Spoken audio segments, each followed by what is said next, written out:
অভিভাৱক তথা অংগনবাড়ী কৰ্মী, মিনি কৰ্মী আৰু সহায়িকা বাইদেউসকল, যোৱাকালি অসম ৰাজ্যিক অংগনবাড়ী কৰ্মী আৰু সহায়িকা সন্থাই প্ৰকাশ কৰা এটা চাৰ্কুলাৰ আপোনালোকলৈ আগবঢ়ালো।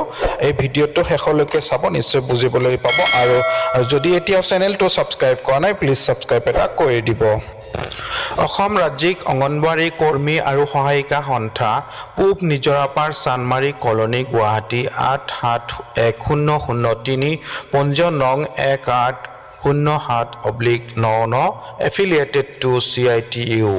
প্ৰসংগ চাৰ্কুলাৰ নং 13, তাৰিখ 24/6/2024, ৰাজ্যিক কমিটিৰ সদস্যা, জিলা প্ৰকল্প সভানেত্ৰী, সম্পাদিকালয়, চাৰ্কুলাৰ। প্ৰিয় বান্ধৱীসকল, অভিনন্দন গ্ৰহণ কৰিব। যোৱা 23 জুন 2024 তাৰিখে অসম ৰাজ্যিক অংগনবাড়ী কৰ্মী আৰু সহায়িকা সন্থাৰ ৰাজ্যিক বিষয়ববীয়াৰ বৰ্ধিত